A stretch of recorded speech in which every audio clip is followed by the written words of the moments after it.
Welcome, everybody, to another edition of Tackle Shop Live.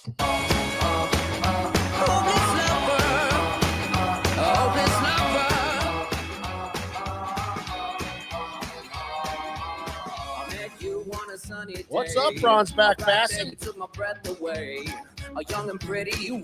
How you doing, Lane Graves? Conway Hayden, how you doing, pal? Good to see you Saturday. Pine Green Fishing Machine, you betcha. Robert Murray, how are you, Robert? Well, I know what I feel. Scott Choate. Ronald Kennard, how are you? Joseph Cascarino. Yeah. Gary Bechtel's here. Ed Renowski, how you doing, Ed? Dwayne Howman. What's up there, Dwayne? Yeah. Robert Mills is here. Hanging out with us tonight. Matthew Weimer. Paul, how you doing? Vince Torpey, how you doing, Vince? Good to see you, buddy. Danny Poust is here today. Mark Barner. Yeah. What's up, guys? That's right. What's up with you, buddy? Mark, how you doing, pal? Good to see you. Brock Pickett. Brock. Good to see you, buddy. Absolutely. Frank Garvey's here. Jay Sandberg. What do you say, Jay? Kevin Herr. How you doing, Kevin? Getting ready for trout fishing? Right on, buddy. It's coming.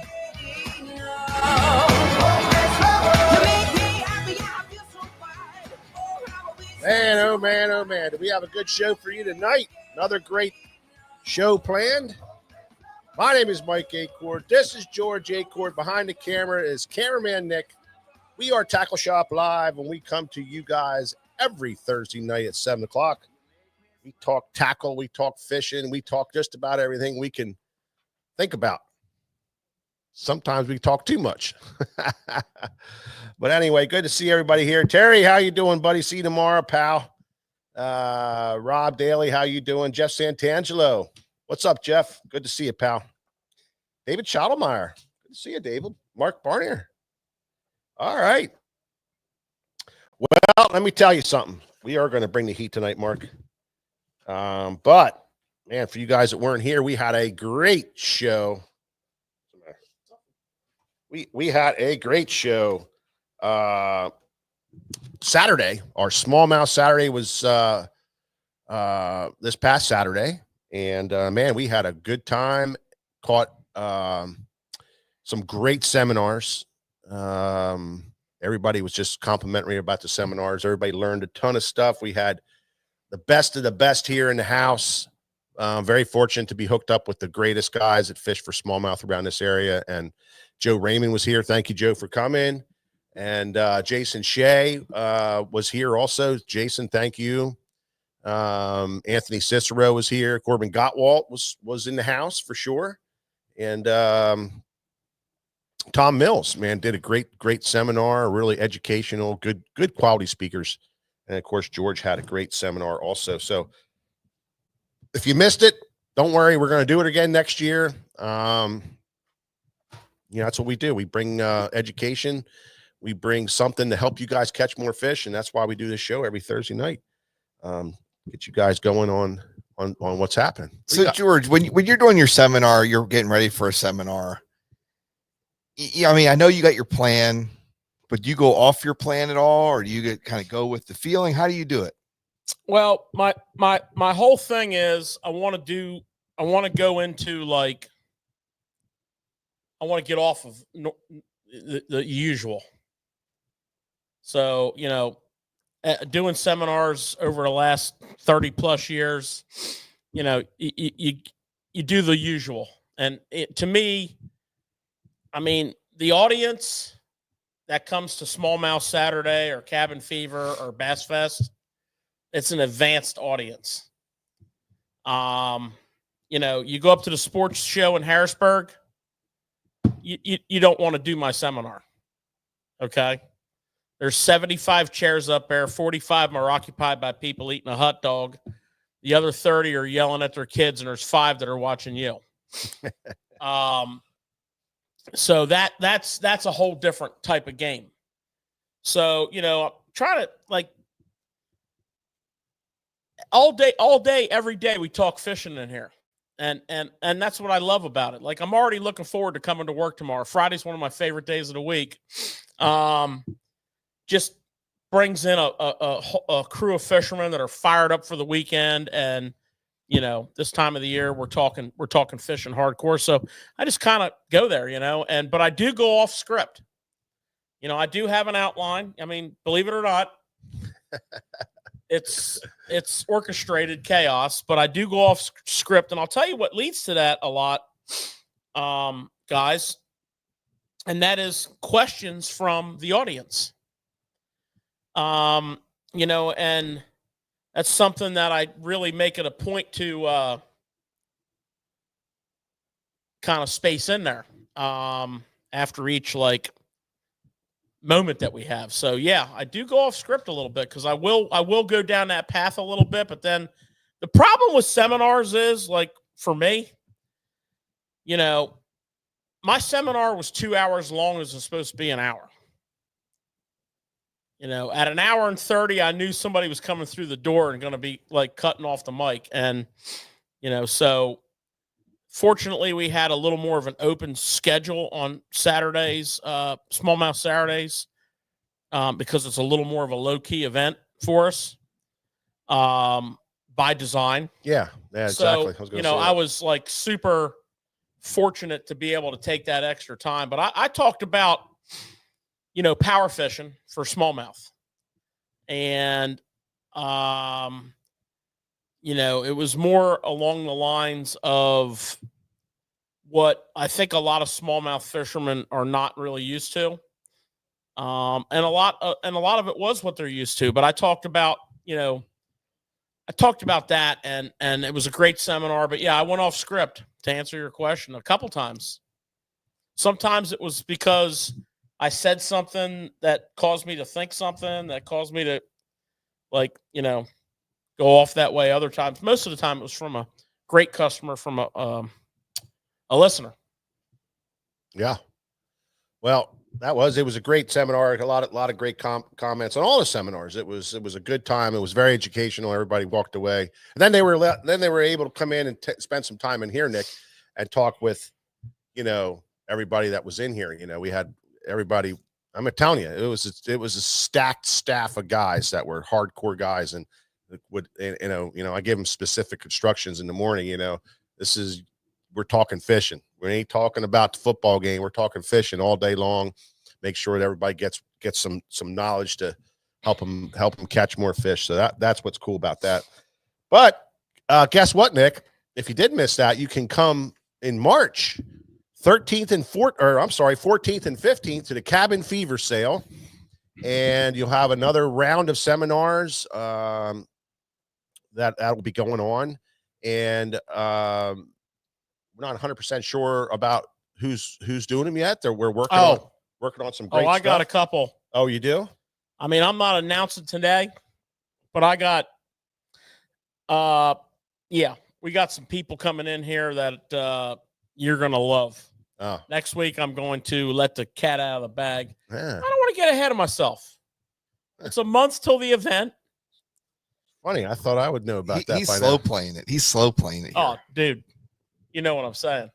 I mean, right now, here's what I got. Okay, I got pocket aces, and there's an ace 6-8 on the board. So, I mean, I'm just waiting for that boat to show up, and it's going down. Yeah. Yeah.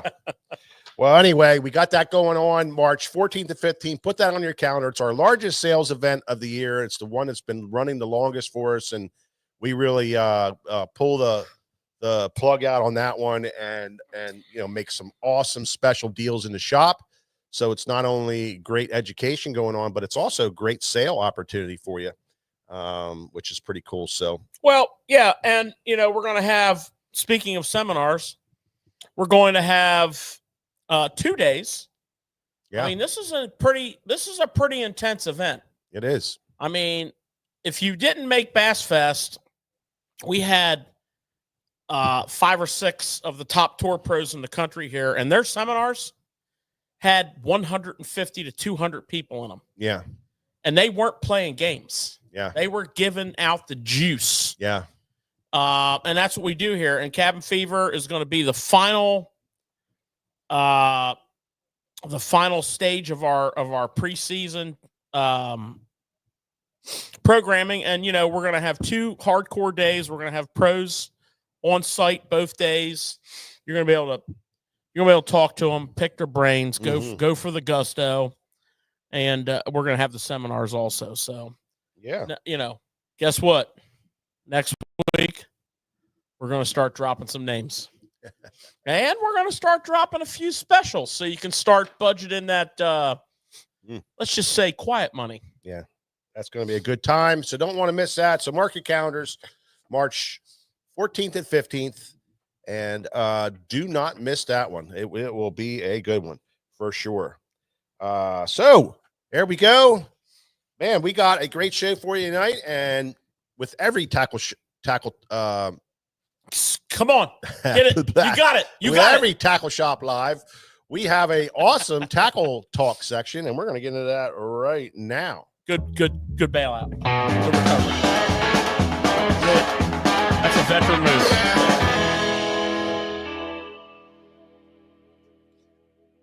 Well, we're always getting tackling here. We're always on the edge of all the hot, new, latest stuff. What do you got for us this week, George? Well, I want to talk about, we're going to shoot around a little bit here. We're going to be covering some different, like random. This is almost going to seem just like paint getting splattered against the wall. But sometimes crazy's good. Yeah, you know what I'm saying? Yeah, I like crazy. Yeah.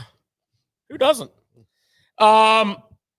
So first, guys, in many seminars and many, tackle shop lives and many other quotable venues, I've been prone to say that color's not that important. Or maybe the way I've said it is color is the least important of 3 aspects of a presentation, which I'll go down on that hill. But color is important. Mm-hmm. It might not be as important as, the accuracy of your cast. It might not be as important as, the actual bait selection, but it is important. That's what I've always meant by that. It's not like I've said, well, color's not important. Well, it is important. And if you come into Susquehanna Fishing Tackle, or if you go to sfttackle.com and you look at a crankbait like a Strike King 1.5 KVD, you're just going to be like, there's 50 colors of that thing. And there is. Mm-hmm. And, well, guess what? Now there's about 60. And I'm not counting the elites. Yeah. So I want to talk to you guys about some colors. I want to talk to you guys about some styles and some colors. So what I have here is the new Bone Crawl. And you'll see why it's called a bone crawl. It's got that crawfish pattern barring on the side. It's got that hot orange tail. Now, this color, I believe, may have been out on some other baits in their lineup, like the Gravel Dog, but nothing else. So the Gravel Dog was last year's release, big time. And Bone Crawl was one of those colors. Well, Bone Crawl took some root. So now you can get your Bone Crawl in your 1.0, your 1.5, your 1.5 flat, and more. Yeah. Bone Crawl. Great color. Green gourd. So definitely a crawfish color. Love that orange on that thing. The orange highlights on that. You got all that good green pumpkin, watermelon, olive, orange belly, of course. Green gourd. 1.5 flat. I'm showing these on 1.5 flats because it's kind of flat. It's flat cranking series. It's flat cranking season. Yeah. We're cranking. Sure. We're cranking. We're going to be cranking when the ice leaves us. We're going to be cranking flat crankbaits and shad wraps until or not. Yeah. All right, now this is one I really like. This is Phantom Brown Craw. Now this is cool. If you look at this real close, we can get a good angle on that. I didn't want to take these all out of the package. Let me see if I can be smart enough to show you the back. That's got some purple, phantom purple on the back. Look at that bad boy, man. Phantom Brown Craw. Almost like a peanut butter and jelly almost. Has a little bit of purple in that sucker. That it do. Yeah. Now, this one here I'm really fond of.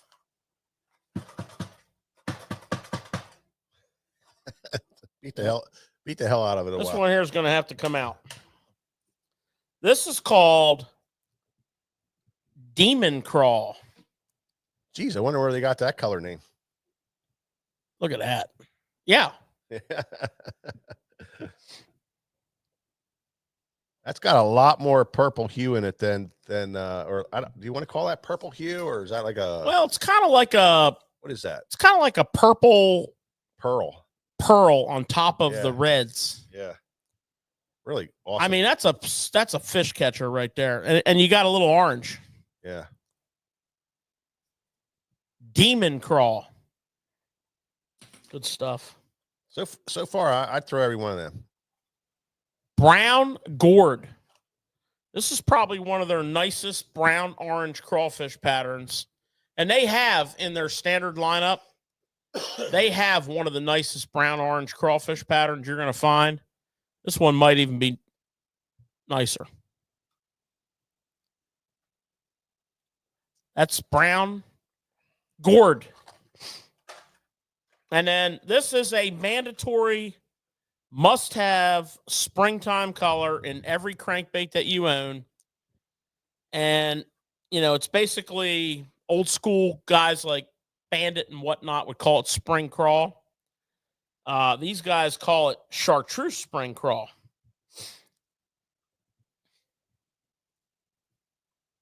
That's a great spring crawl color. Spring crawl always has that little bit of yellow and that orange on the belly, and that's kind of a traditional spring crawl. This is a really important color all the ways up through the spawning season. And a 1.5 during the spawning process when the fish are staging on the outside, maybe in grass. I'm just saying, if you crank that grass on like pre-spawn fish in the spring with that color in a square bill. Well, it's funny, you know, the ones you showed there, George, you know, have a lot of reds and a lot of oranges in them. And they're all colors that are going to play big time, you know, for the first part of the year that we're getting that we're coming up on. You know, you got the dirty waters, you got you know, the emergent grasses that you can fish, but I tell you, those colors right there for the first part of the year, you're going to want to get some of those and put them in your box and throw those around. They are players big time. Well, let's be honest. I mean, we're going to start off. I'm just speaking like hypothetically about most of you. I know what I'm doing. I'm starting off with the red selection.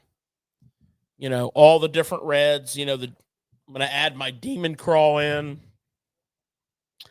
I also throw the Demon Craw from the company that I feel named Demon Craw. Invented it.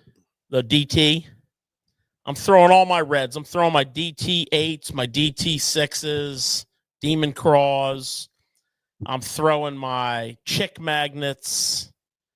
You know, I'm Fire Craw. I'm throwing my Fritz sides, my flat 1.5 flats, Demon Craw, spring chartreuse spring craw.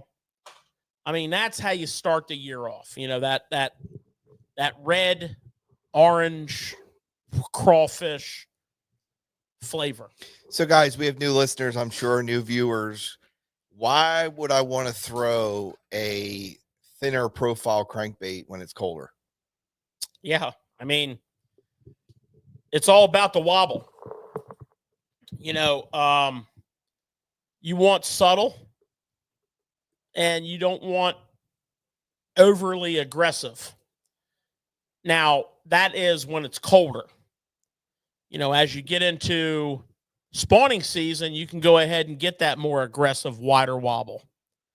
I had a great conversation with a customer in the shop today about this very thing, and a lot of guidelines that we followed for many, many years was, certain water temperatures you just didn't crank in.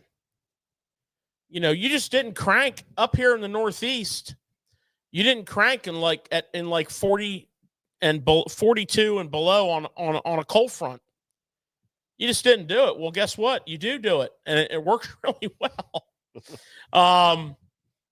Do not put the crankbaits away until it's really bad winter. And then if you get like a week or 3 or 4 days of warming, stable weather, get it back out again. A couple years ago, we did cold weather cranking show, and then we went fishing 3 days later and destroyed them. And we posted a picture of a big 4-pound fish in front of the graph showing 34.8. Now, it was stable weather. Conditions were right for that, but we crushed them that day on a crankbait. So stable weather or improving weather, 3-day rule, winter into, late winter into early pre-spawn, most definitely crank. And most definitely start off with flat sides. Now, you'll notice this bill is bigger on this bait. So this flat side's a tight body, but it's going to have a little more roll to it. This access here is like this, but it's also going to have that circular tail waggle. If you look at a shad wrap, that lip's more slender. So you can dial this into different temperatures. But yeah, that's a great question. Why in the spring, the winter and the spring, you want to start off with your most tightest, subtlest, and go from there. And this is a great one. This is the 1.5 flat from Strike King, new colors, great late winter, early pre-spawn crankbait. And this particular bait is they're rating it at 8 foot. Yeah, I would say we've gotten, it's more like a 6-foot diver. You probably can get 8 out of it on thin line and a long cast. That's another thing. In cold weather, I don't know about you guys, but in cold weather, late winter, if I'm not around a bunch of cover, I cut back to 10-pound fluorocarbon. I feel that's really critical on cranking. Well, the other thing too, George, is you want a bait to get closest to the bottom and really grind the bottom and hitting the bottom in that cold water. You want to be right there in their face because they're, those fish are laying on the bottom. They're not super ultra aggressive. So those little deeper divers are coming into play. The bigger lips, so 6-footers is for us, the 6-footers, and and the 8-footers. That's what we're throwing in 5 to 6 feet of water, or maybe a little deeper than that. Yeah, but yeah, you definitely want to make bottom contact. Now, if you're getting into some gnarly cover, you're going to have to up that line a little bit. But that thinner line, that bait just is more subtle. It doesn't deflect as crazy. And yeah, I'm a 10. And I'll tell you another thing I've learned over the years of this 10-pound,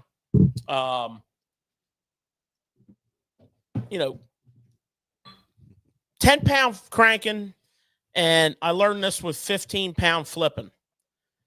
These fluorocarbon lines that are on the market, these quality fluorocarbon lines, and it used to be limited, but now we have, great lines. We have always had the Sunline, FC Sniper. We've always had the High Seas from 100% fluorocarbon from High Seas. We've always had the Sunline, and there's more. We have the Mastiff from Shimano. I mean, we're fishing all these lines so that people ask us, we can answer them. Yes, the samurai fluorocarbon from Daiwa, they're all quality, tough. But what they're tough. I mean, yeah, they hold up well. I mean, we're cranking rock, wood, mostly rock, because that late winter, those fish aren't necessarily buried up all the time. They're around bait. I mean, we might get in some thicker cover. Well, the rock heats up too earlier. Yeah, depending on where you're at, that's true. But it's a big factor. That lighter line, it just we're just not having problems. We haven't been having problems. We never have problems. We're not having problems. So 10-pound fluorocarbon quality, you can do some crazy stuff with it. And it's like, check your line often, retie when you sense damage, but have confidence to get like real aggressive. There's a time to go to a lighter line. A lot of times when people go to lighter lines, they shouldn't be going to lighter lines because there's no benefit of the lighter line. But when you're cranking early, jerk bait fishing, or even if you're summertime cranking offshore and you're trying to get maximum depth in more or less open water, 10 pound, 12 pound on a 10XD. So yeah, I kind of spun out there a little bit, but yeah, it was a good question, actually. What else you got there, brother? Yeah, so these colors from Strike King, just to tie a bow around this, pretty much across the line. 1.0 KVD, 1.5 KVD, 2.5, 4.0, 1.5 flat, 3XD, 5XD, 6XD. A lot of freaking baits, man. You need to jump on the site, tour through them. If you're in the neighborhood and you love this kind of stuff, we have the baddest ass Strike King aisle. I mean, our display is probably nicer than the one at Strike King's headquarters. And all these colors are hung up there. So next up, we are going to talk about a little bit of a swim bait.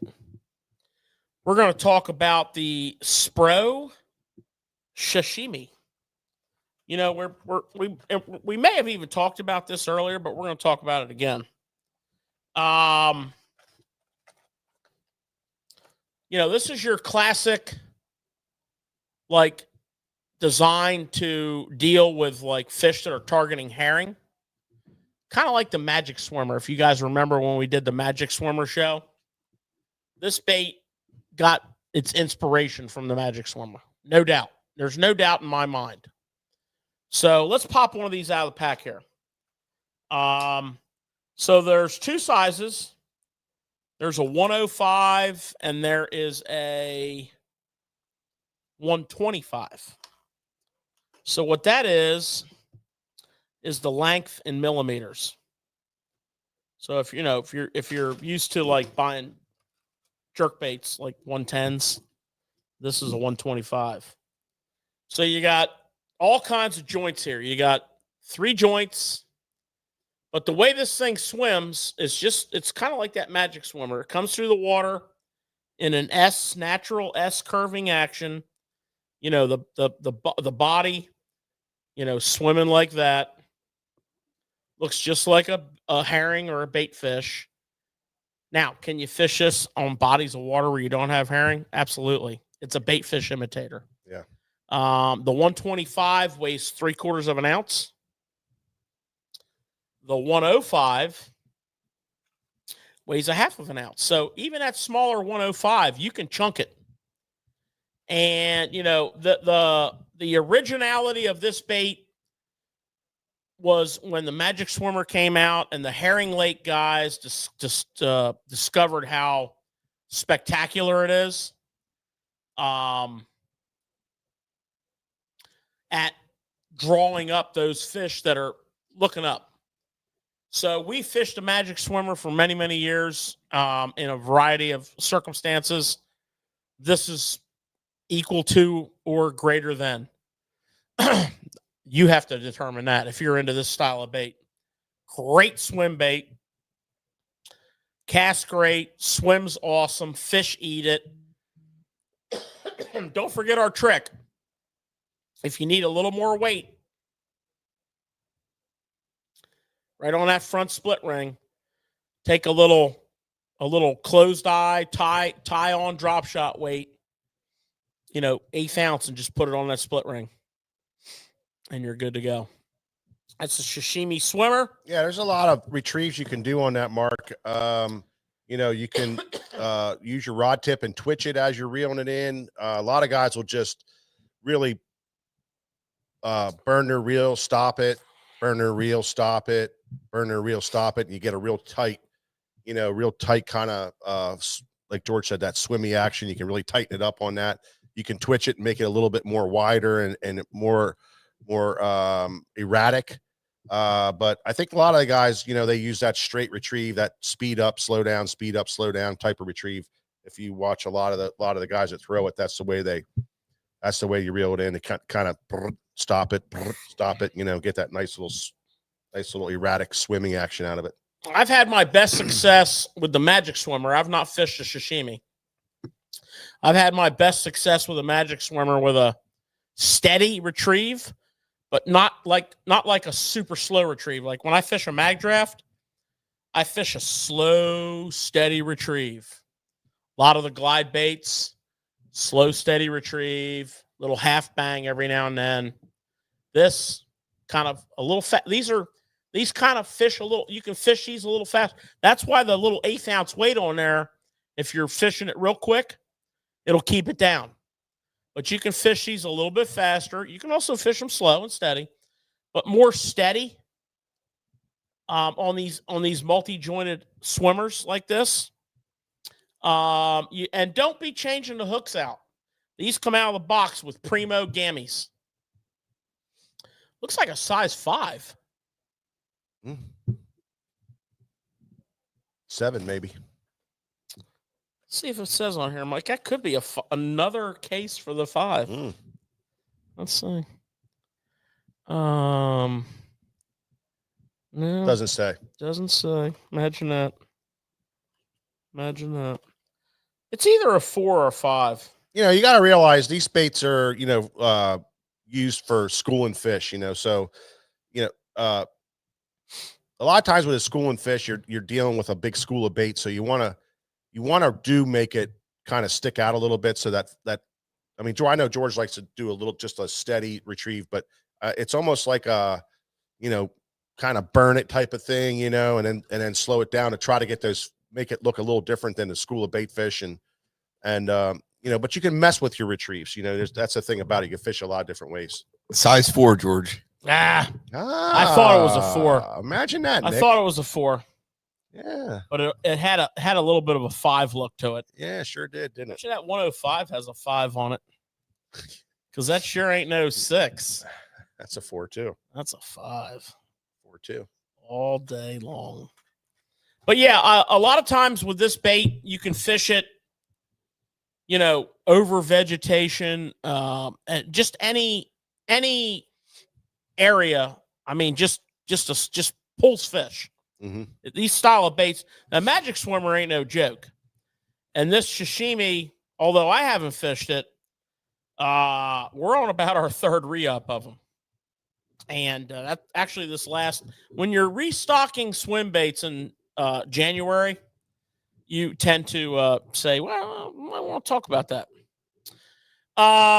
So that is your sashimi. Now, I also want to point out for you Megabass fans, the Karashis are back in stock. Yeah. Now, that's a big deal. There's more coming too. Don't get panic stricken. But after being out of stock for a few months, we're back on stock with Karashi. So all you guys been asking about Karashi, I made a note here. We got a decent amount in this week. Nothing crazy. but they're back on stock. And I also want to talk about, because this winter will not let go unless you're down in Florida right now fishing. And then, I got just like the halftime show at the Super Bowl. I got some hidden messages for you too. Right. The getting cold again. It's been cold, and next week's gonna be cold too. Can't stand that. And you're gonna start. If you guys up here that haven't been fishing because of the ice, put a hat on, and you keep your feet warm. So we got some Sims everyday beanies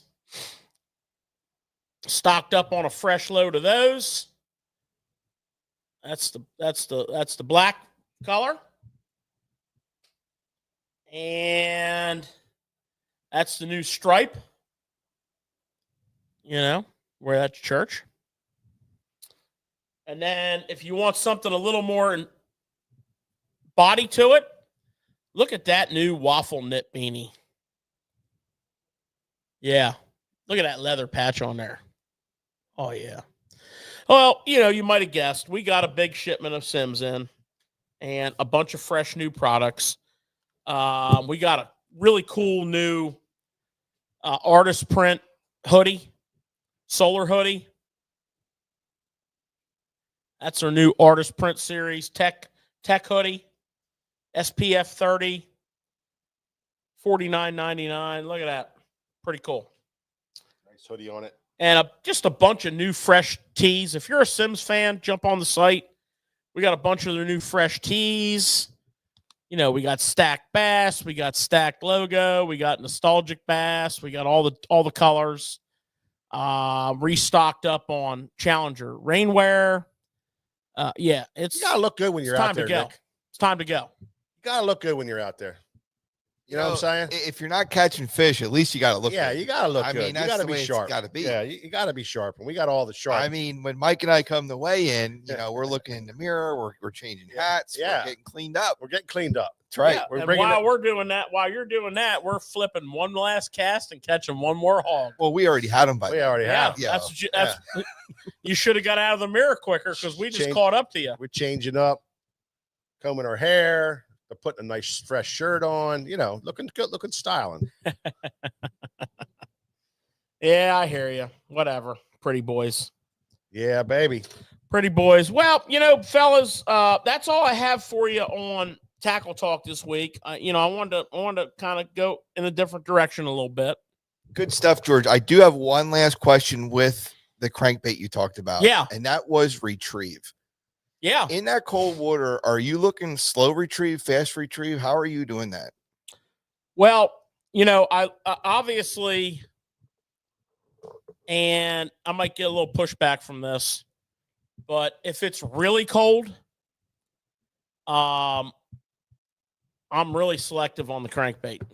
So if it's like really cold, like in the 30s, I'm going to be throwing either a shad wrap or an X-wrap shad, or I'm going to throw a, one of the Shimano Zamverno cranks, or I'm going to throw like something of that nature, something what I would call like a shad wrap. That number 7 shad wrap, number 5 shad wrap. When you're in the 30s, that X-wrap shad, that's my favorite. Now, you get a little more of a warming trend. I'm going to get into like the 1.5 flat. I love my chick magnet. I love that damn Fritz side. Uncle David built a good one there. But the retrieve is, for the most part, it's a not super slow, but it's a steady retrieve. And I'm looking to hit like the target object. Whatever those fish are relating to, I'm looking to hit. Now, one of the things I've learned is have confidence and keep moving and casting, because one of the things that forward-facing sonar has taught me is that other than the worst of cold conditions, or current locating fish. You know, if you're in a reservoir or the current's not strong, these fish just slowly meander. They're filtering in and out of the cover, in and around the cover. They're looking for bait. And they'll actually just kind of saunter along. It's almost like they're following the leader. It's, if they're in a group, they're following the leader. And so don't be afraid to, cover an area. If there's a certain rock or a certain log somewhere, obviously, you want to saturate that underwater cover that's on that structure. But don't be afraid to crank that channel drop that's bald and for several hundred yards, because those fish just wander. And that slow, steady crank, not too slow. I'm not ripping it, but if I do hit something, I do pause. Now, I will say this also. You got to kind of catch a couple fish and see what you were doing. Pay attention to how fast you were turning the handle. One of the things that happens to me, and I've seen it happen time and time again, you're cranking with a faster reel. You catch a fish, maybe catch another fish. You're fired up now. Now you're cranking faster with a faster reel. So, it might take you a while to recognize that, with that adrenaline boost and with, high-fiving your buddy or talking it up, you're now cranking faster with a faster reel, or just cranking faster in general. So really pay attention. That first bite is so important. Yeah. You're always trying to get that first bite, Mike. Yeah, absolutely. George said something that's critical, and that's to let the fish tell you, what it is. Because it's funny how you are fishing and you can't believe you're catching them like you're catching. I mean, how many times that happened to you? It's funny how you come up with a pattern by screwing up. Yeah, you know what I mean? How many times you make a bad cast and you did something weird and it's like, oh, I just caught a fish. I didn't get bit for a while. I just caught a fish. And then you thought, well, let me try it again, and then you try it again, and then all of a sudden you catch another one. So, it's funny. It's not always, slow, methodical reeling, which is what you would think and does work very, very well, is that slow, methodical cranking, bringing in your cover, letting it sit for a second, letting the fish look at it, start it back up again. Or a shad rep does that very, very well. Allows you to bang into your cover and just slowly float up. If you have it balanced right, it slowly floats up out of the way, and you can bring it back past it again. But you can be in those situations and then decide to reel it in real fast, and bam, you get bit, and all of a sudden they want it faster than you would ever expect. So don't try to do one thing all day long. Let the fish tell you what they want, and that's the best way to answer a question when you're dealing with cold water, because weird things happen. Really Absolutely. weird. I thought it was funny that you said something about if you catch a fish, you have a tendency to get excited and speed up, because we had that happen multiple times during jerkbait fishing. Yeah. You catch a fish, and I would always try to do a longer pause in the colder months or colder water temps, and I'd catch one. And now my old man, as soon as he knew they were on a jerkbait, then it was, how fast can we get down the bank throwing a jerkbait? And I'm like, you can't be doing that, but you get excited. Next thing you know, you're trying to cover too much water. Yeah, and it's true. I mean, it's not an everyday occurrence, but you do have to pay attention to it. And it can be any lure. It can be a spinnerbait. I remember a tournament years ago, Pennsylvania Bass Federation, and I heard about it on Friday night. And Sunday morning I was there. I wanted to jump in. It wasn't even in my division. I wanted to jump in it because I was on a wad of fish. And they were a pretty good ways away, and the tide wasn't going to be right till like 11. So, I got in the tournament. I made my draw. I told my partner, I said, hey, I'm going to make a little pit stop here. I need to kill, 3-4 hours. Then we're going to roll pretty decent To the juice. pretty decent distance. We should only be there for an hour, and then we're going to make it back. Never left the first stop.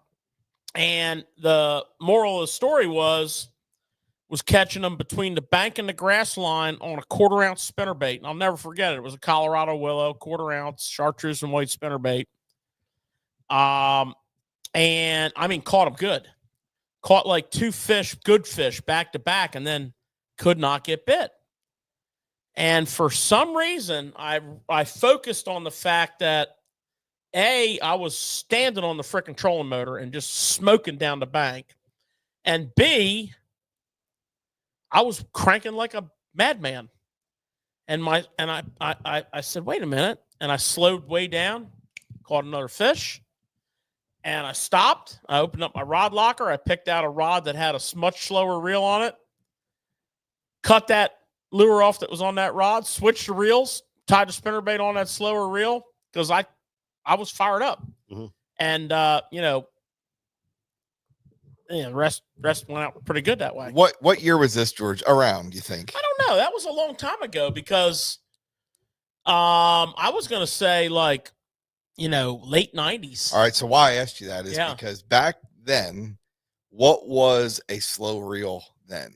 Well, I can tell you the reel I put on there.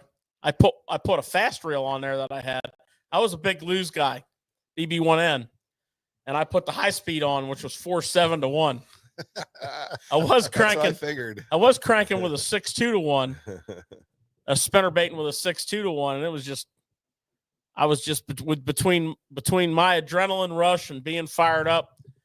I put that 4.7-1 on there and went to work. But the point of the story is there are circumstances where you need to pay attention to that. And there's a lot of people asking about water temperature. And there's a couple things I want to say here about cranking. I don't know how we turn this into a crankbait show, but I'm cool with that. There's a couple things I want to say to you about water temperature. And this is like my new reinvention of myself the last 10 years. It doesn't matter. It really doesn't matter what the water temperature is. Now, I'm going to say this for the 100 millionth time. The weather matters. Now get this. You heard me say it a million times. The 3-day rule. The 3-day rule indicates stable or improving weather. The water temperature does not matter. Do not think that you cannot catch yourself a boatload of crankbait fish in 34.8 degree water. Now, why did I pick that number for those of you that signed on late? Because a couple years ago, we did a show on this and I'll get the notes out. We did a show on this very show on cold water crankbait fishing. And the genesis of the show was pushing the envelope. Not to like prove something, but to prove that we believed what we believed. And, a couple days after the show, we went out, stable weather, 34.8, absolutely destroyed them. Put pictures up of them hanging in front of the graph. Now, I don't know if you can change the temperature on your graph. I don't know how to do it, change the temperature on my graph, but that was actual. You can go back, you can Google that stuff up, you can look that stuff up. And that was kind of like settled in. It's set in. And since then, I know fishing with Mike a lot, we just don't accept what we used to know. We just don't. We were really good 10% of the time. 90% of the time, we were waiting for 10% of the time. We didn't know that. But now we're like reinventing ourselves, our styles, our not really changing much other than open to everything. Open-minded. Yeah, open to everything. That's critical, anymore. There's just just because it is 38 degrees or 36 degrees or whatever it is, once you start thinking about what it was and where it's going, it's crazy. These fish they just make a fool out of you every single time, won't they, Nick? Well, it's funny you say that. I was watching something with Mark Zona and Kevin Van Dam. They were talking, and Kevin's like, I fished my whole career thinking things, teaching things, seminars. He goes, and I'm almost embarrassed to say how much what I said at those times was not true now with what they know. But that's how you learn. That's, we've learned so much in the last, 3 to 5 years. Well, I mean, forward-facing sonar is what did it. Well, it's like George said, the most of the time we were fishing for 10% of what we, how the day turned out. You were fishing for that 10% of what you knew. Now, there's a lot more information out there. There's just a lot more information. And plus you can get a lot more information with all this kind of sonar and stuff. But, you still have to have that open mind. You just can't go out there and fish with, oh man, it's 36 degrees out here. You got to look at the whole picture and then put it together. And I'm telling you, you'll make a bad cast. You'll reel that sucker through the water like 100 mile an hour and you'll catch a giant. You'll be like, what in the hell is going on here?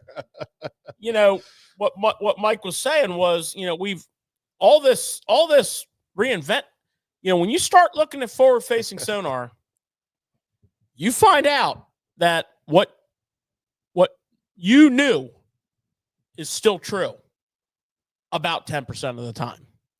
The rest of the time, those fish are just like, they're just like, there's some shad over there, buddy. That's where we're going. Or follow him or whatever. But some of the stuff that's obvious still holds true.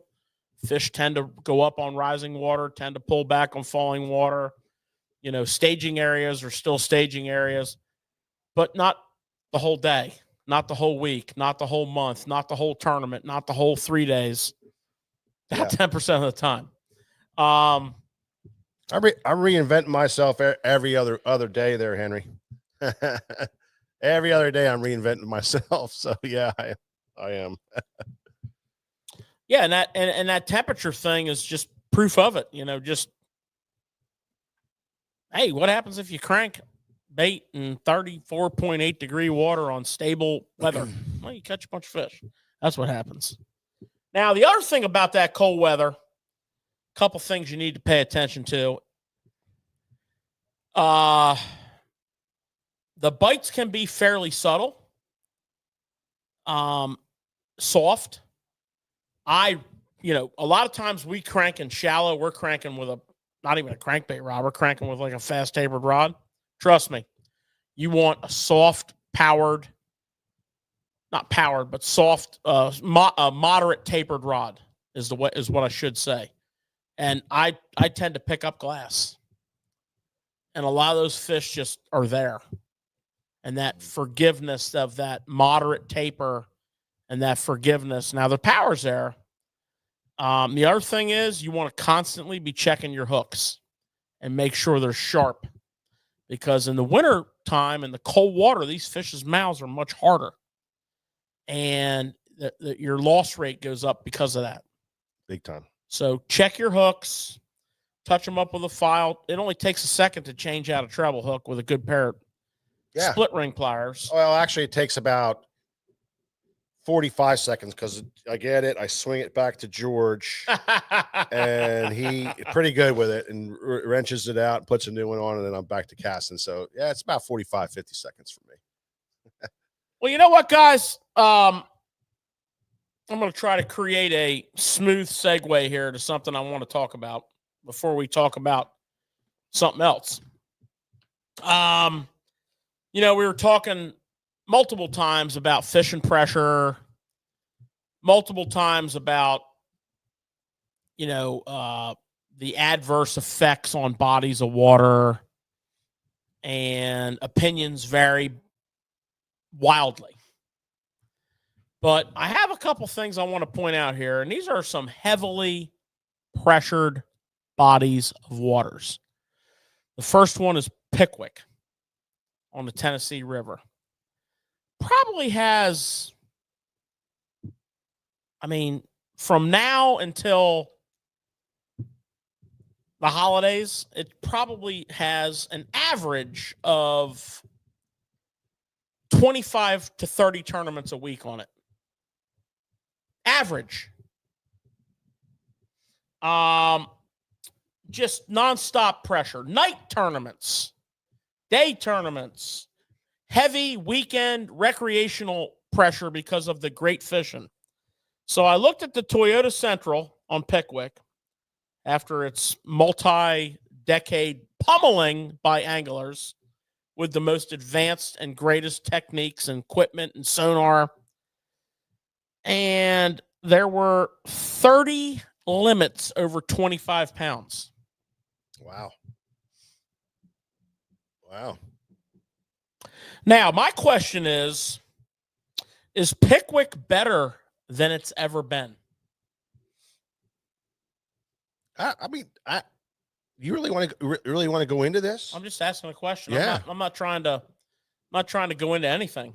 Yeah, I know, but you're saying there was 30 limits of 25 fish or 25 pounds. 30 in one tournament. 30 of them, yeah, of 25 pounds. I mean, took 21 and a half pounds. It's obvious what's going on there. To make the top 25. It's completely obvious what's going on. Forward-facing sonar. And they're fishing fish that never been fished before. I'm agreeing with you, Mike. Yeah, absolutely. I'm thinking, and if this is what you're thinking, it's always been those fish were there. They were just never being caught. They were never being caught. Yeah. And it's a great time of year for them to catch them. Yeah, it is. Well, you want to know something else that's interesting about this? Most of those guys were throwing a rig. Wow. That's interesting. Well, you can throw an A-rig with your forward-facing sonar. Yeah. Is that all largemouth there? I'm assuming. No, largemouth and smallmouth. Yeah. Gigantic smallmouth. Yeah. And spots. So the guy that won, he's a college champion, national champion, Dylan Nutt. He had his last day of the tournament now, after they just put an absolute slobber knocking on the lake. He weighed in 30 pounds. 30. On the last day. Wow. On the first day, he weighed in 27 or 8. So, gosh, that's crazy, man. Yeah, he won almost $40,000, including a boat. So, I found that interesting. But then I said, let me look further into this phenomenon. And I went to a little tiny, what's up, Benjamin? I went to a little tiny Angler's Choice tournament, conspicuous out of there on Rayburn, which is where the Open is right now, postponed today. And this was with a crankbait, and specifically highlighted no forward-facing sonar needed. They pulled up on a staging area that they had found a week before in a tournament, and their first 5 fish of the day weighed 41 pounds and oh my gosh, 0.09. That's crazy. How is that possible? Cranking. Jeez. Road trip. And then their next 5 fish weighed 27 and change. Wow. 4109. Wow. Now, I'm sure they had the box turned on, but they didn't need it because they were cranking a spot. They won a Ranger. So I'm like, well, this is all well and good, but I'm going west. So I went west in my exploration of bodies of water that are just run over by anglers. Clear Lake, California. Oh, yeah. One of the most famous bodies of water with just gigantic fishing. billions of Californians just pummeling it to, Yeah. It's just a wonder there's a fish left in it, especially after all this pressure. But guess what? Turns out there's a few, because fourth place was 30 pounds, 0.43. Gosh. Third place was 34 pounds, 0.42. This isn't a little bitty, ABA or something. Second place was 35.13, and first place was 36 even. Jeez. So my Wow. question is, after all this discussion and Gunnersville and, Okeechobee and the Harris chain, which has already hosted like 5 million boat tournaments this year. Yeah. And the bottom line is, the fishing is better. The management works. The populations are growing. The size is getting up. I found it very interesting, not to mention eye-opening. But George, would you do you agree with where Mike and I were heading with that, or do you think something totally different? No, I think technology helps. I think improved knowledge that comes with that helps. But I think it shows that the bodies of water are getting better, is what I think it shows. Because here we got 41 pounds, 9 ounces, no forward-facing sonar needed. Here we got A-rig guys, chunking A-rigs. I'm sure they scoped a few, but it's not like if there was no such thing as forward-facing sonar, these numbers might not be this impressive, but they'd still be better than they ever were. All right, I'm going to go out on a limb here, which we won't know this, but we can rewind then. I don't think we're going to know for about 5 years. That's my thought, because I do see in a lot of lakes, all the ones I fish, the weigh-ins are up. I mean, they're through the roof. And it's that conflict of, is it because of the forward facing or whatever? Is it because the fisheries are much better? I'd like to see in 5 years. We'll know in 5 years, because we'll have a long range view of what technology has done. Well, you can watch right now. Yeah. Well, on the Bass Pro Tour, you can only use your forward facing in 1 out of 3 periods. But I mean, we're still kind of new. I would say like the forward facing really only started 2 years ago, the craze of it. Mm-hmm. A couple guys had it and didn't realize what they actually had.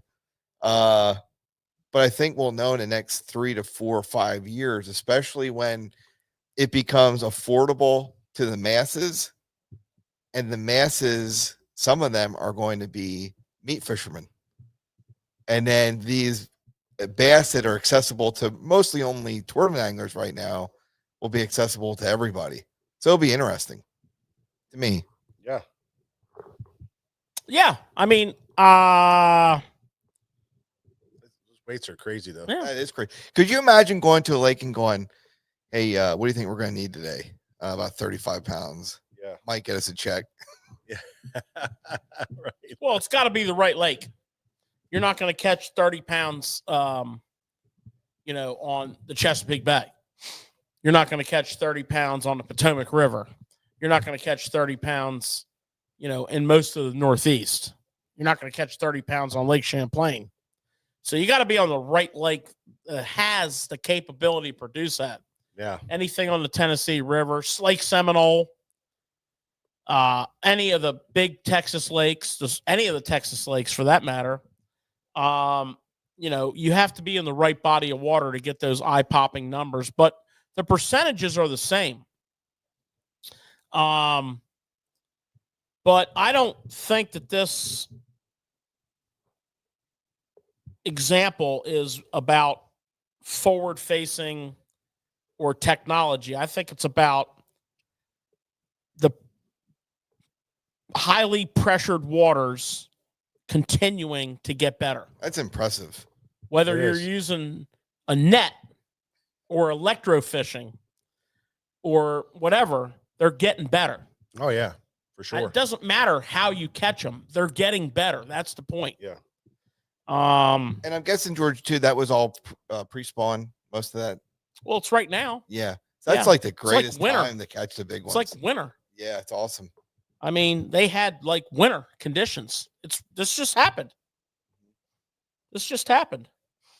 So Yeah. And they were down fishing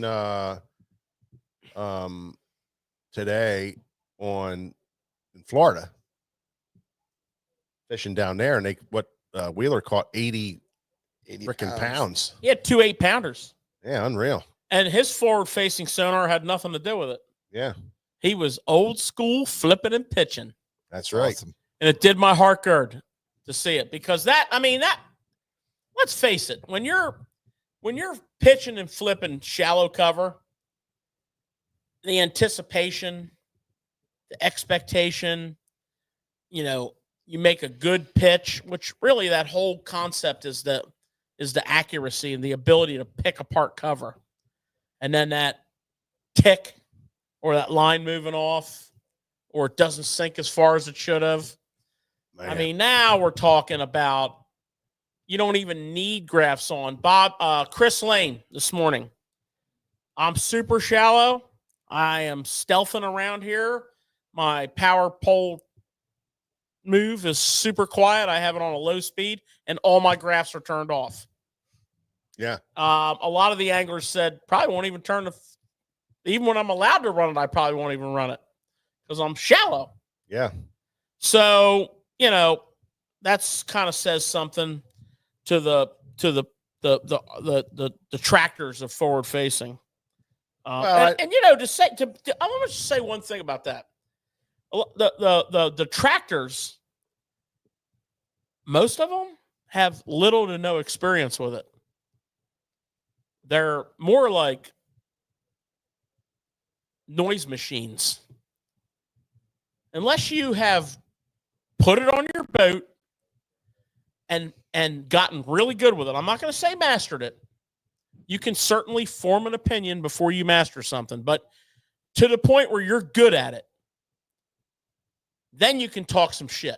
But until that time, if you have opinions about it, keep them to yourself. Because if you don't know what it's about, you know what? I know I don't want to listen to it. Now, if you know what it's about, I'd love to talk to you about it. And I'm not even trying to say that I actually am all about it. Mike and I have it on both our boats. I run it all the time. I look at it constantly. I wish I didn't even have the damn thing. Matter of fact, you can take all my graphs. If my rod tip doesn't touch the bottom, it's too freaking deep.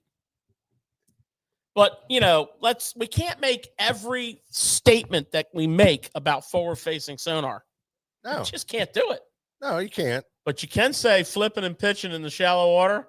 It's fun. Oh, That's hand-to-hand combat. It's fun, which is what we're going to talk about tonight. So let's bust into that topic here, George. I would love to. And let's break that down. I get heated on this topic. Yeah. Flipping and pitching. Flipping is basically for how we do it up here in the Northeast. Flipping and pitching are kind of go hand in hand. Flipping actually from the originality of it was very few people flip. Pick up the line and flip it like this. But pick you know up what? the line and do that. Sounds cool when you call it flipping. Yeah. So we're all about cool. Yeah. So flipping and pitching is kind of the same thing for what we talk about. More of an underhand cast to a target, very accurate target, covering, saturating your area. Wouldn't you say? Well, that's the whole concept behind it is you can be extremely accurate. You can put a bait almost anywhere because you can also skip underhanded like that. Yeah. A pitch skip, which I think is a deadly way to get a bait in a little pocket, a little tight opening. Yeah.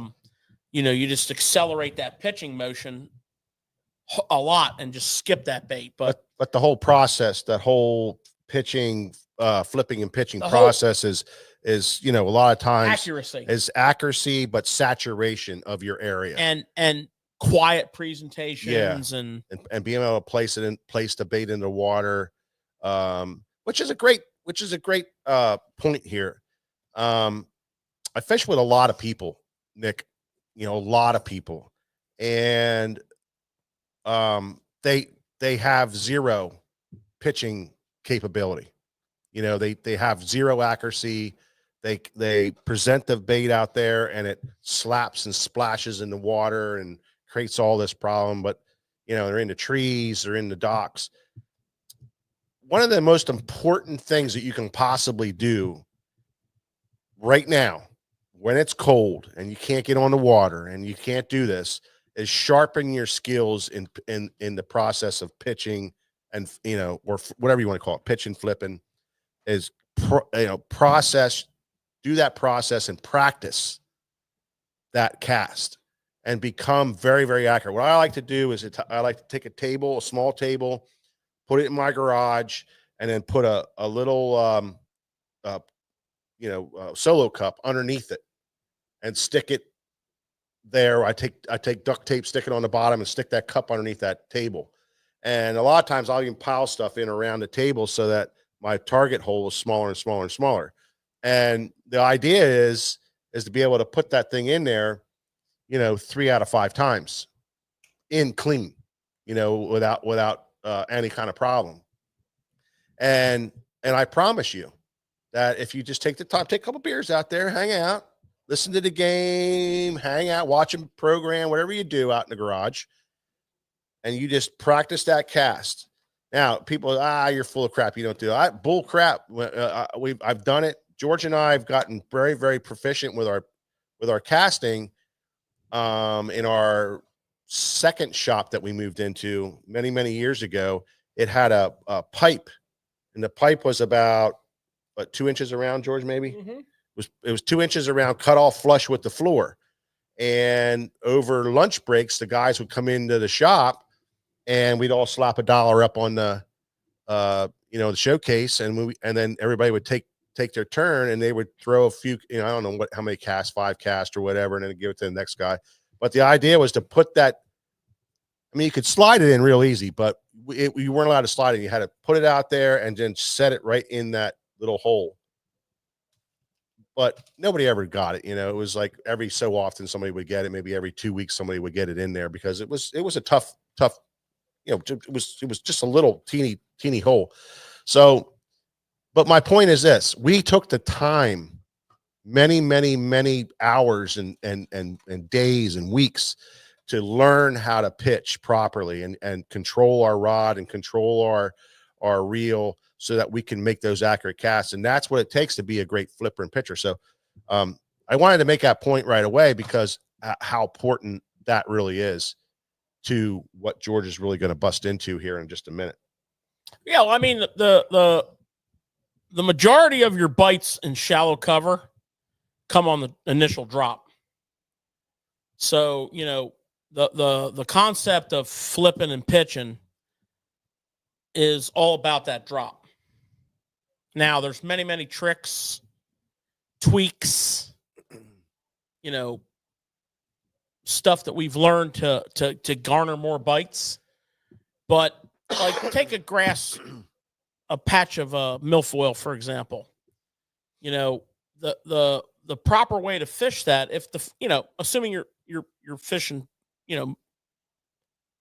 non-moving baits, we're talking just flipping and pitching here, is to flip literally every clump of grass in mat until you figure out, or in that patch of grass until you figure out how the fish are setting up, and then focus on that portion of the grass and cover as much of it as you can. So what I'm saying is if you're not familiar with this concept, you might just cast into the middle of the grass bed and, worm your bait back to you. And that's a horrible mistake. Almost every bite you're going to get is going to be on that drop. So it's, pick out a clump of grass, flip in. You want to, the beauty of it is you're in tight. You can follow the bait down. It's not that deep. And as you're doing that, pay very close attention. We're talking grass here, how the fish are setting up in it. Is it real sunny? Is it real bright? Or is the Is the milfoil laid over and the fish are under that part of it? Is that where you're getting most of your bites?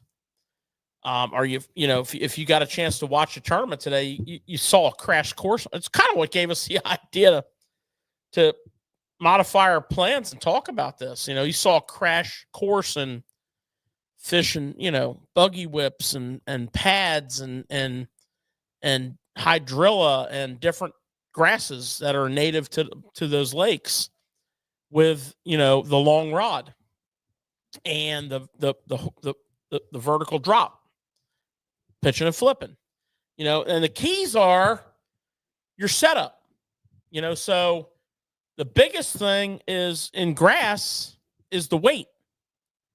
You have to get to the bottom, and you have to get to the bottom authoritatively. You don't want to think you're on the bottom. You want to thump it down on there. So, a lot of people who aren't accustomed to this type of fishing, you're going to need to up your weight. So 3/8 is light. Standard clump grass, not early season clump grass, you're fishing 3/8. As that fills in, you're going to a half, 3/4, or more. Now, at a certain point, we're going to get to, we're punching more than we are fishing clumps. And then that's a little bit of a different topic. When I'm fishing clump grass, I don't know about you guys, but I'm going to ask all three of you or all two of you. When I'm fishing clump grass myself, I'm fishing fluorocarbon. I'm not fishing braid. What do you think about that, Mike? Yeah, it depends how thick it is. Yeah. Clump grass. It depends how thick it is. Okay, well, my definition of clump grass is clumps of grass. Not a mat, not all thickened up, but individual clumps of grass. They might be this far apart, but I'm flipping around those clumps of grass. Yeah. So to get a call, yeah, what would be your go-to in that situation? I mean, yeah, I'm probably more braid. Yeah, I'm probably more braid. Problem with clump grass is when you flip it in there, and that's one of the things with flipping and pitching, you really don't, a lot of times you don't feel the bite.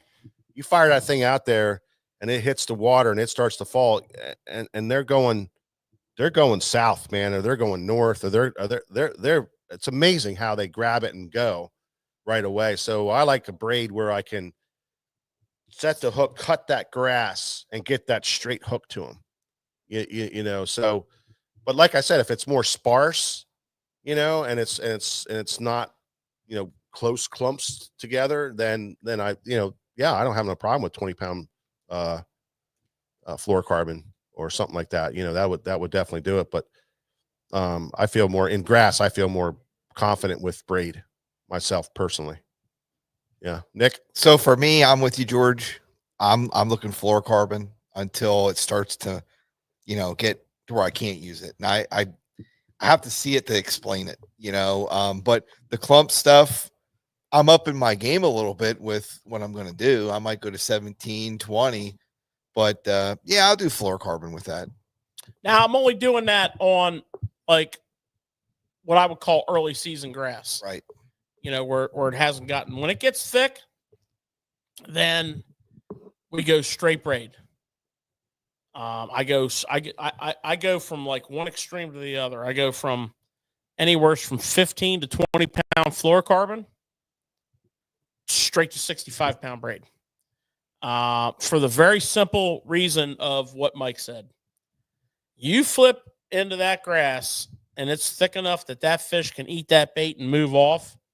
The amount of fish that you don't hook is way too many. Yeah. So yeah, in that situation, 100% braid. And the nice thing about it is you can have one or two of each set up on your deck. Yeah. And quickly rotate through it. Your heavier weights, for sure. Your heavier weights are going to be for your thicker grass. They're going to be on braid. Sure. When you're at 3/4 of an ounce, Not all grass is the same, And you need that much weight. Yeah. At that point, you're on braid. And I want to give everybody a tip. I don't know how many people out there only pitch and flip occasionally. Maybe it's not their game, but they want to have a rod that does that. A piece of advice that I always did if I didn't have a lot of pitching and flipping rods is maybe have one rod if that's what you can get, but have two reels. And I have one reel with braid on and I have one reel with fluoro. Absolutely. And you switch as needed, because then you have one rod that does both if that's what you can do. Yeah. Now, if you got in my boat right now, I got, like George is saying, I got 3 or 4 rods and they're all decked out with what they need, but it gives you a tip there. Yeah. So, my go-to on the rod situation, and this is whether I'm flipping wood. I love flipping lay down trees. That's just like that just makes me happy. Like if I have a tough week at work and I'm stressing out over some stupid ass issue, and I can put my boat in and get on a bank that has like 40 trees on it. You're happy. And just stress goes away. Work my way down there, with I love the boat control the power poles give me, and I just get so happy. And I can just pick that tree apart. I'm a fluorocarbon guy in that situation. So I do not flip hardcover with braid. I agree with that. Oh, I totally agree with that. I do not flip hardcover with braid. Ever. I will literally stop. If I'm flipping grass all morning and I go over and there's a beautiful set of laydowns and I go over that bank to check them out, ain't happening. I'm going floor, because here's the deal, guys. You make that beautiful flip into that, and on a tree, I'm working from the outside in. I don't go right to the juice, because if I catch a fish there, I spook all the other ones. So I work from the outside in. If I make that beautiful flip, that beautiful pitch, and that bait goes down in there and I slide up, my bullet weight, and I got bougie with my bullet weights. I mean, I bougied up, okay? I got me some of them Rains bullet weights, okay? Now, when you got the Rains bullet weights, that's like you're pimping on your bullet weights. I mean, that's like liners in them. Here we go. Here's a Rainer. You got the liner in it. I mean, hell, it's just a work of art. So I got my bougie bullet weight on there, tungsten. And, I got my bait all rigged up on there. I'm a big reaction sweet beaver guy. And, you make that perfect flip and you get hung up. Well, you're not really hung up yet.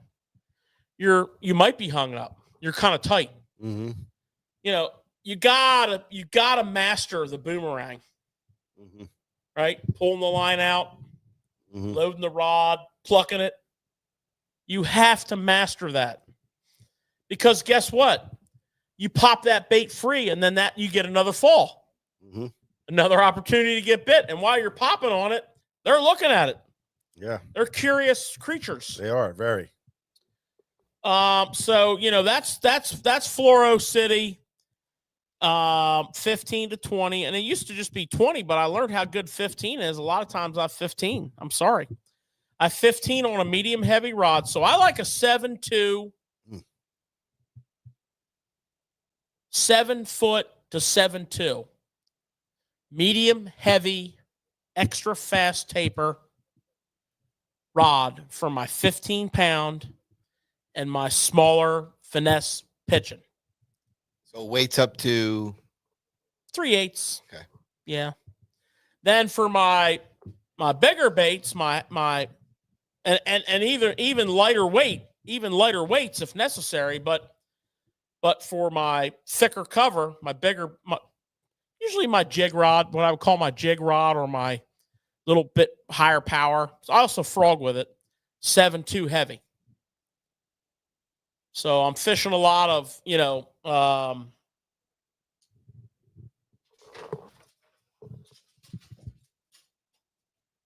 I'm fishing a lot of X Pride, 7.2 heavy, 7.2 medium heavy. I'm fishing a lot of Loomis, 853, 854, 844, 843 when I want a fast taper.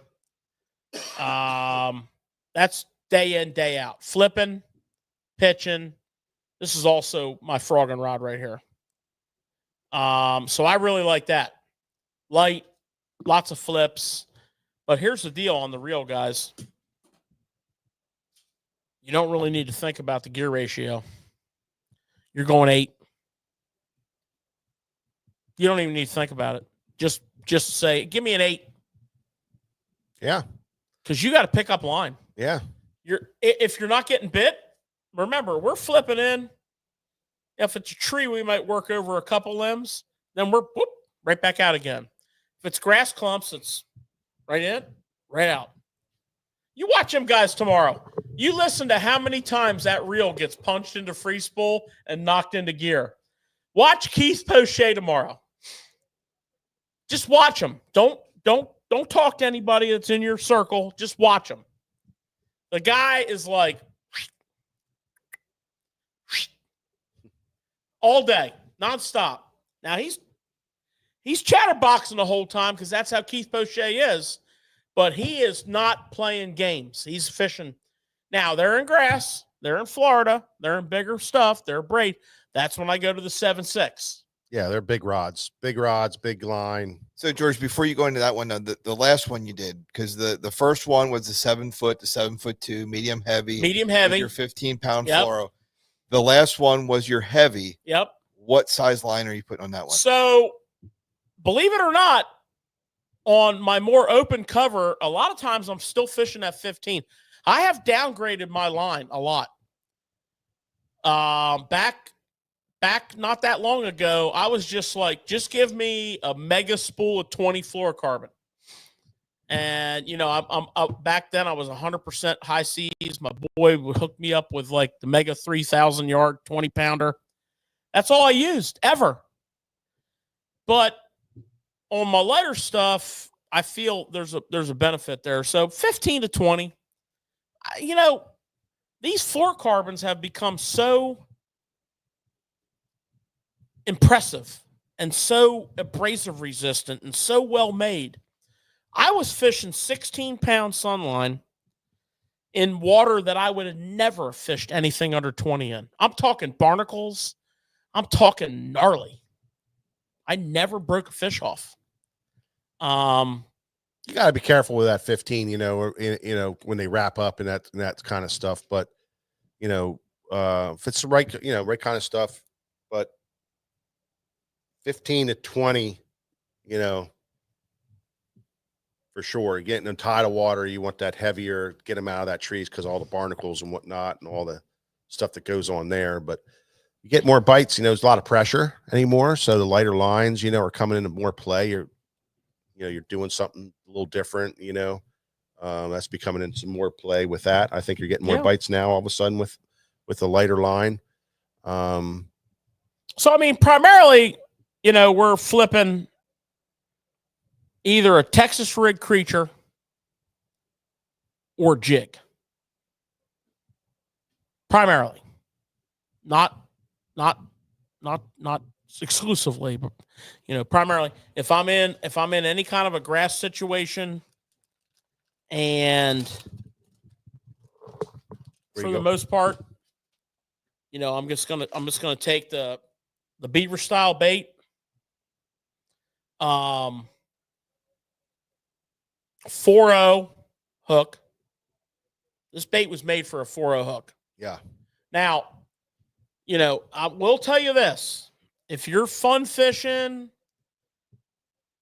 I would do a wide gap, super line wide gap, just because it's. You don't hardly ever miss a fish. You just don't hardly ever miss a fish. But this style hook is way more user friendly on keeping this bait rigged than a straight shank. If you're fishing a tournament and there's money on the line and you want to be like, I don't want to miss nothing, go with a straight shank. But you're going to go through some baits is what you're saying. You are going to go through some baits, and Yeah. you're going to be, fixing your bait. Yeah. What happens on the straight shanked hook? I mean, your hookup ratio is ferocious. I mean, it really is. But almost every time you set the hook, that keeper splits the head of the bait out. So you can bite it back, you can flip it around, But if you're catching a shit ton of fish and you're in a multi-day event, you better have a lot of baits with you. I can't tell you the confidence that I have with flipping a beaver. Just a ton of confidence in flipping that thing. Killer. Phenomenal bait. Catches a bunch of fish. Real good. Killer. Yeah. So, and then of course the jig. We've talked about the jig like 400,000 hours of jig talk. Yeah. But if you're on hardcover, you best be flipping a jig. Now, one rod I always keep rigged, guys, and I'm pretty sure you guys, I know Mike does because we fish together a lot. I'm hoping that Mike doesn't show cameraman Nick all the tricks because, now they paired up for the big circuit this year, the big series. I hope he's not just willy-nilly throwing this shit around that took decades to hone. Yeah. That's what he does, George. He goes, Nick, you might want to throw this because that's what George would be throwing right now.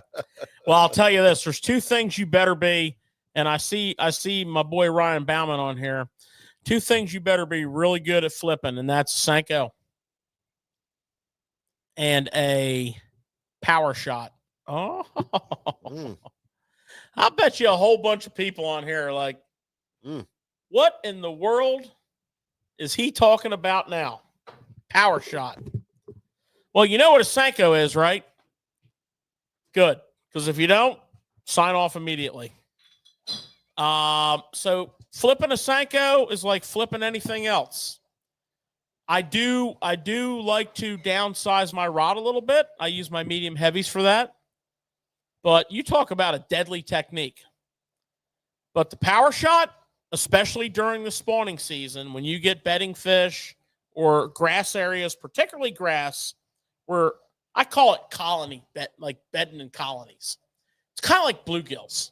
Bass and grass, when they get on hard spots in grass like shell beds, they kind of colonize the area. Now their beds aren't like all overlapped like a bluegill deal, but they're not too far apart from each other, and you can pick that area apart. I took and rigged one up for you.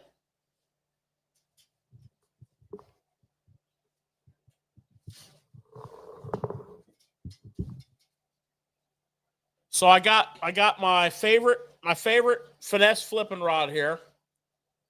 I got a 873 Carolina rig rod. I love it because it's a fast taper, medium heavy. Look at this bad boy right here.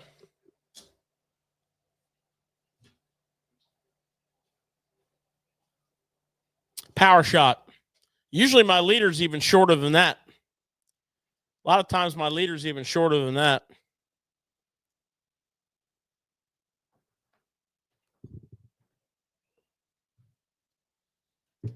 I'll be like that.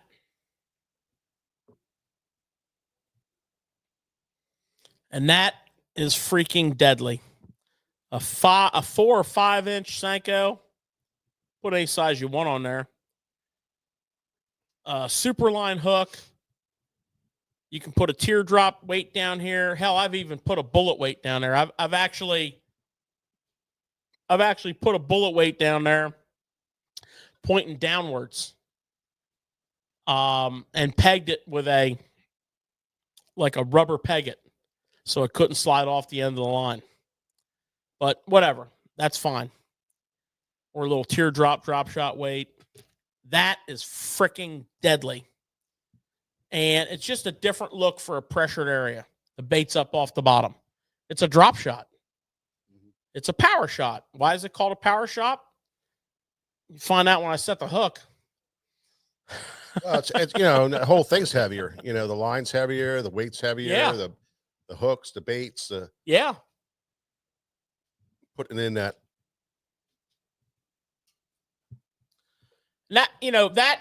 That's another application, primarily spring. I don't really do it much after the spring, but it's really good around the spawn. Yeah.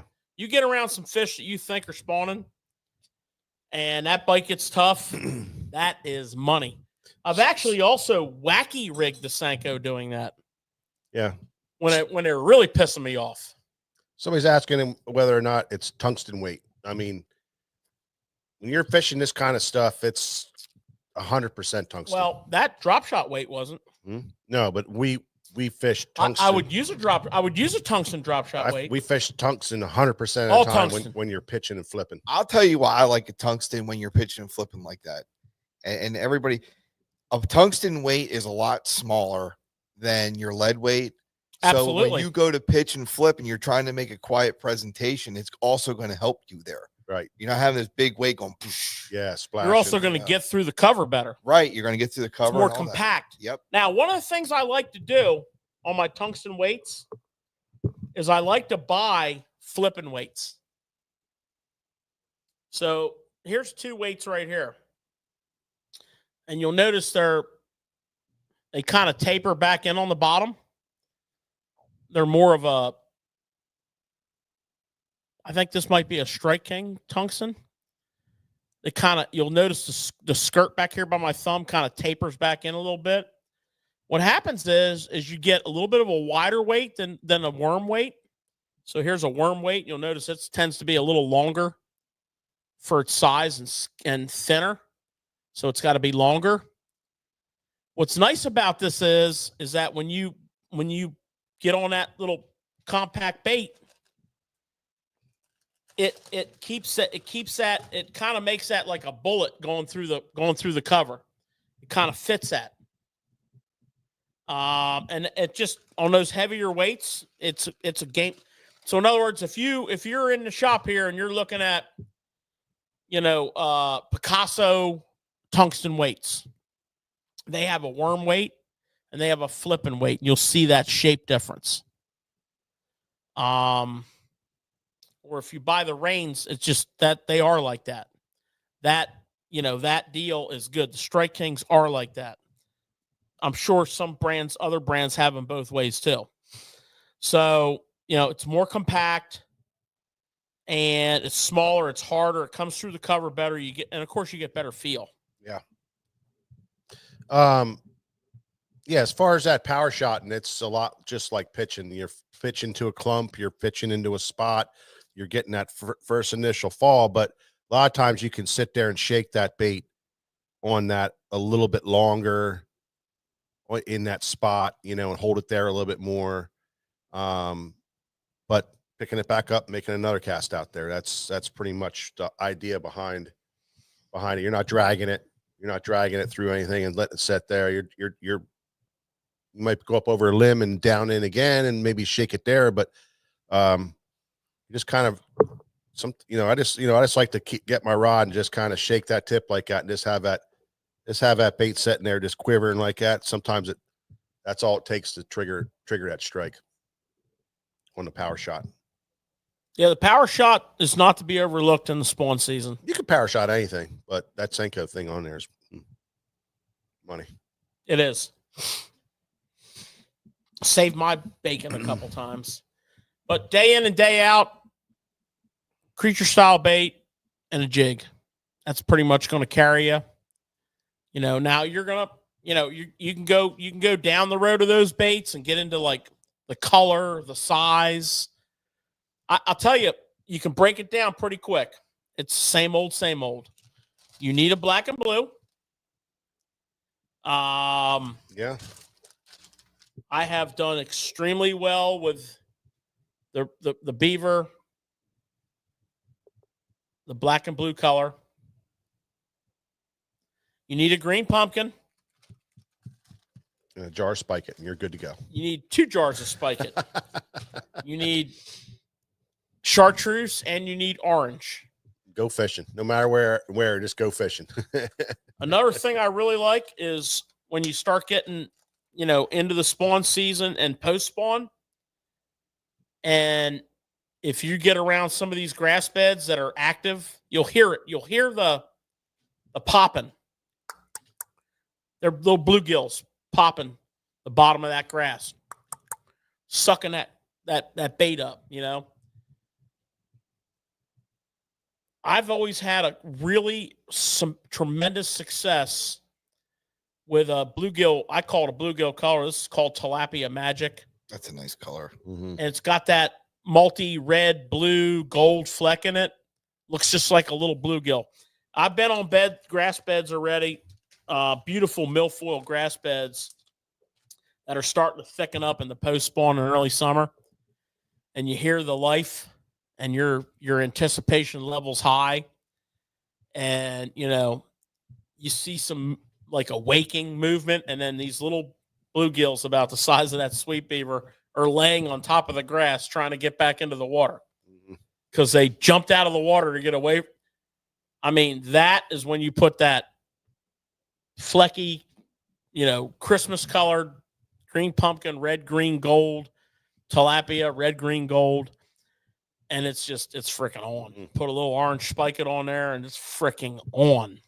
Awesome. Hand-to-hand combat. It's on. But don't just go banging into the peak of the cover until you figure out how the fish are positioning. That's so true on grass, pads, wood, docks, pitching a dock. I mean, that's as American as voting for, well, who we voted for. I mean, come on. Pitching and skipping a dock is just. Well, you were saying that's what we're talking about. Yeah, you were saying, George, too, about the 7 foot and the 7.2. Now, my number one pitching rod is a 7.2 medium heavy. That's my number one. However, we use a lot of 7-footers, and you know, in our area where we're at, we pitch a lot of docks and tight cover, and that 7-footer really comes into play for that because you can really, you know, get that rod and accelerate it and get that bait to skip way back up underneath stuff. And it just seems like the 7-footer is a little easier on your wrist all day long, you know, and you can really get that bait for dock fishing. You know, a lot of times I'll go to a 7-footer, an 844 and 843, depending on what I'm throwing. If I'm pitching a Senko, a weighted Senko, you know, Texas rig Senko around docks and stuff, I'll use the medium heavy. But if I'm like a lot of jig stuff we have an 844 heavy, and we use that a lot around the docks for pitching. But plus I think that 7-footer, you know, when you're pitching those docks, you can get that accuracy, and it's all about, I can't express how important all this stuff we're talking to you about. If you can't hit the clump of the grass on the right side at the perfect angle, on the right side of the clump, and you hear what I say it, on the right side of the clump, you know, or the left side of the clump, you know, the perfect cast. If you can't do that, then it's a moot point. And that's why I say the first part of this whole conversation is practicing your cast and practicing how to get that bait in there, and then practicing at the end of your cast to end with a high tip. Because a lot of other people will make the great cast and they'll end with a low tip. And as soon as it hits the water, what does it do? It pulls away from the target. Whereas with you have a high tip and you end up high and the bait hits the water, you can vertically fall that jig just by following down with your rod. You got 4 or 5 feet of line. But if you end up low like this, you're tight. So where's the bait going to go? It's going to pull towards you away from the target. So want that. Very, very important. So, you know, practice that. Practice the cast, get it up underneath something, lift the rod and set it into the water. That's the other thing with when you pitch it out there and at the end of your cast, you're lifting like that. You're slowing it down and you're setting it into the water instead of casting it into the water. And those are small little details that allows me to follow guys down the bank and catch fish behind them, because probably over half of the people don't know how to do it. They won't take the time to learn it. Well, you know who I was thinking about when you said that? Brian Thrift. He put on a clinic. I don't know if it was last year or whatever. He was hitting underneath them docks. Like, it was just like, how do you get that in there? Yeah. It was awesome. Yeah. I mean, how many times, George, did you make that crazy cast and catch a fish? Nobody's getting into that stuff. That being able to make that crazy cast back in and around the corner, around the other post and around the other post, and they hit that little spot. That's where those fish that they haven't seen it 100 baits hit them in the head all day long. These are fresh fish. The cast that goes underneath the tree limb and skips back to the heavy part of the log, but you had to go through all these little things and skip Well, and put it back in there. You know what I'm saying? It's money. That's where the 4 and 5 pounders live. If you're catching 10-pound, 12-pound bags, and you really learn how to pitch, all of a sudden those 12-pound bags become 15, 18-pound bags. Yeah, they're unpressured fish. They're unpressured fish. That's the big ones. Every once in a while, I'll hit one of those dock posts or one of those limbs just to see what it feels like. Right. Yeah. Well, I mean, it can be frustrating, fishing that kind of stuff, and you're making those, but you're trying to make that cast, and you watch these guys like Brian Thrift. I mean, that was a clinic, and he was catching fish that nobody else was getting to. Absolutely. Because there's casters, even on the Elite Series, that are friggin' awesome, and then they got all the other guys that are good. I think the secret to the mechanics of the cast, the flip, I think there's two secrets here. One is keep your arm towards your side.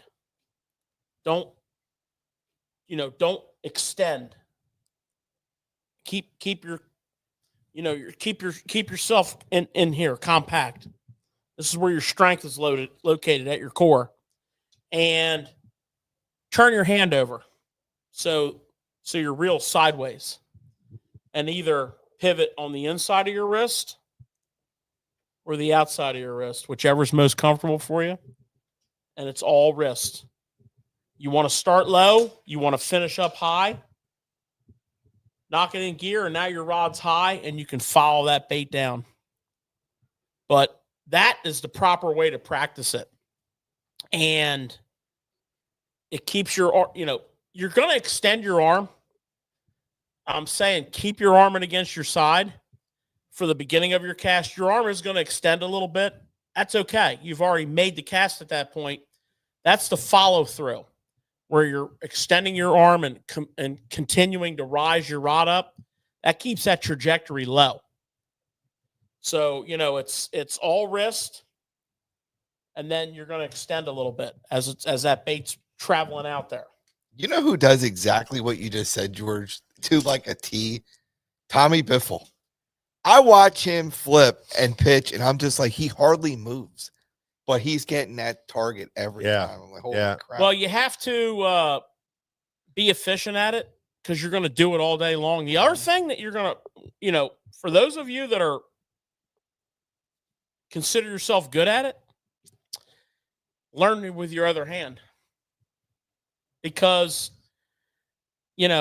especially when you get to the big rod and the big weight, the 7.6 to the 7 to the 8 foot rod, heavy to extra heavy power, or some of these Florida and Texas rods are double X heavy power, 8 foot extra. Once you start getting into that bigger rod with and the bigger weight, the ounce and a half weight, the ounce weight, you are going to put a ton of pressure on your tennis, what they call tennis elbow. That's going to get bad for you. A tendon. Yeah. So you're going to want to be able to. That's no joke. You're going to be able to start to feel that, and then switch to this hand, and you want to be just as good that way. Yeah. So when you get really good at this game, practice the other hand. Learn it with the other hand. I suck at the other hand really bad. I'm not good either. The presentation is what makes you better, is what makes you catch more fish, is what makes you catch bigger fish, is what allows you to follow many high percentage of anglers down a crowded bank on a crowded body of water, which we all live on. because they're not putting their bait there. I promise you, I've followed thousands of people down banks and watched them, and they're not putting their bait there. Yeah. Back in the old days, we used to say, cast where the cobwebs are. Yeah. Right. Exactly. Back in the old Exactly. days, we used to say, cast where the cobwebs are. So one last thing on that pitching technique. Yeah. And George will attest to this. You got the last guide on your rod, Nick, the stripper guide on your rod, and then you got the reel handles down here. When you're taking your line back, when you're taking your line back, don't go past the handles. That's a big number one mistake. And I noticed too that if I'm trying to get back, like skip back underneath real hard, and I want to build more speed, I like to get more towards the first stripper guide. So from the stripper guide to the handle, that's where you want to bring your bait to, come back and then flip, drop it and flip. But if you go past it, you can't generate that speed, and then the further past the handles you go, the more trouble you're going to have. So stripper guide as your high point, and the reel handle as your, in front of your reel handle as your low point, and that'll help you. And then do the cast like George was saying, and then just practice. when you get real good at it, you won't even need to grab that bait. Yeah. You will occasionally, but you won't need to. You'll just reel your bait in and then just use that momentum to put your bait back out again. Yeah, and the other thing, like George is saying, you're not, and that's exactly right, because you're not loading the rod tip. You're not.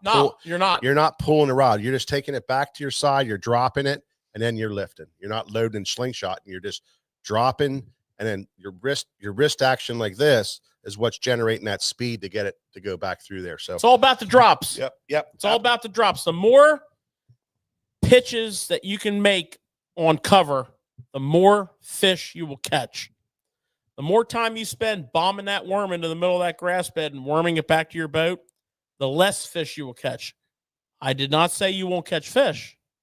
I said you will catch less fish. Yeah. But you probably won't realize it because no one else in your boat will be pitching and flipping.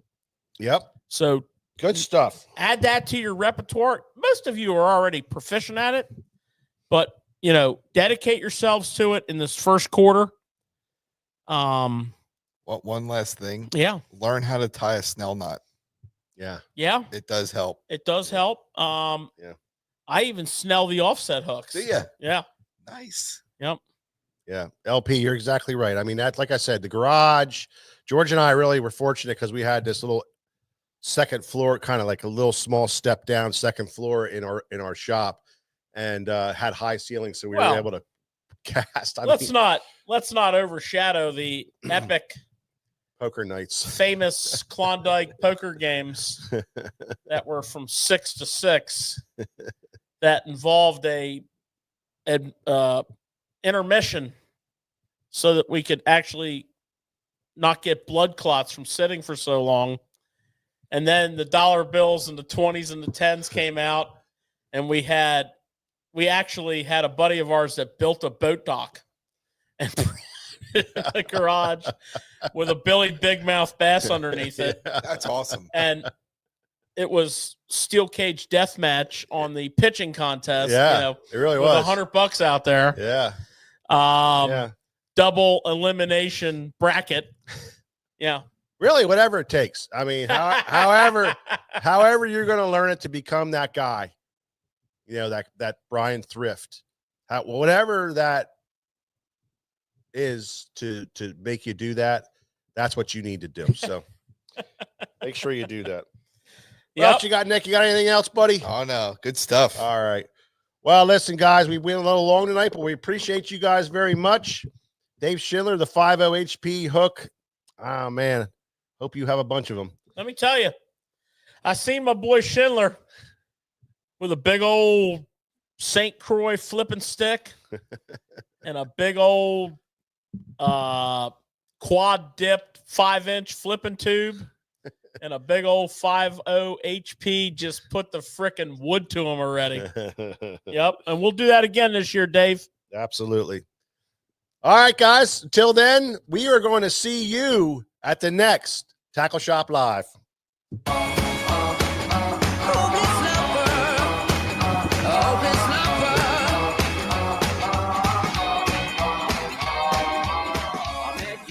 Sunny day, right there you took my breath away. Young and pretty, was it just a dream? The next day you called me up, you told me I'm your little buttercup. You came over and you fell into my arms. Well, I know what I feel. Please tell me your love is real. You make me smile when I think of you. If